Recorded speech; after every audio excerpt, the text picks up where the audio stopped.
ಪ್ರೀತಿ ಒಂದು ನಾಣ್ಯದ ಎರಡು ಮುಖ ಇದ್ದ ಹಾಗೆ. ಒಲಿದರೆ ಜೀವನ ಹಬ್ಬ, ಮುನಿದರೆ ಬದುಕೇ ಬರ್ಬಾದ್. ಈ ಮಾತಿಗೆ ವಿಶಾಖಪಟ್ಟಣದಲ್ಲಿ ನಡೆದಿರುವಂತಹ ಈ ಘಟನೆ ಸಾಕ್ಷಿ. ಮದುವೆಯಾಗೋಕೆ 1 ವರ್ಷ ಕಾಯುವಂತೆ ಪ್ರೇಯಸಿ ಹೇಳಿದ್ಲು. ಇಷ್ಟಕ್ಕೆ ಕೋಪಗೊಂಡಂತಹ ಪ್ರಿಯಕರ 6 ವರ್ಷದಿಂದ ಪ್ರೀತಿಸಿದ್ದಂತಹ ಪ್ರೇಯಸಿಗೆ ಚಾಕು ಹಿಡಿದು ಬಿಟ್ಟಿದ್ದಾನೆ.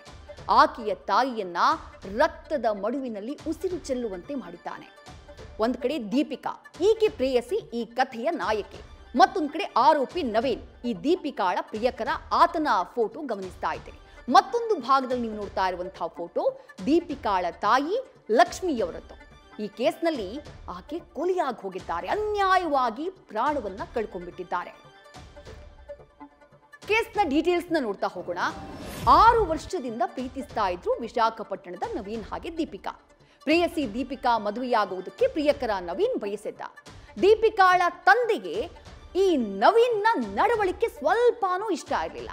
ಈ ಕಾರಣಕ್ಕೆ 1 ವರ್ಷ ಕಾಯುವಂತೆ ನವೀನ್ಗೆ ದೀಪಿಕಾ ಹೇಳಿದ್ಲು.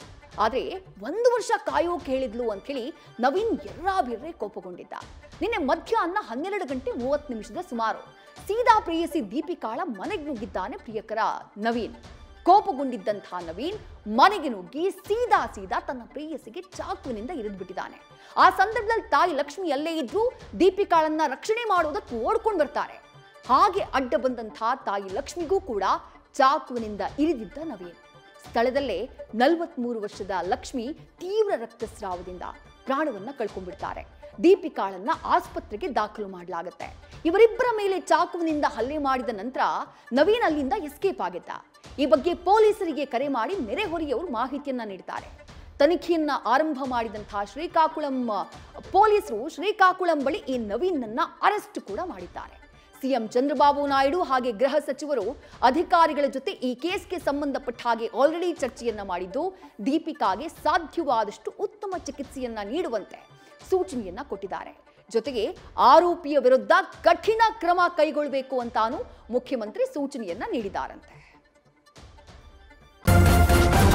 ನ್ಯೂಸ್ ಫಸ್ಟ್ ನಿರ್ಭೀತಿಯಿಂದ ನಿಮ್ಮ ಪರವಾಗಿ.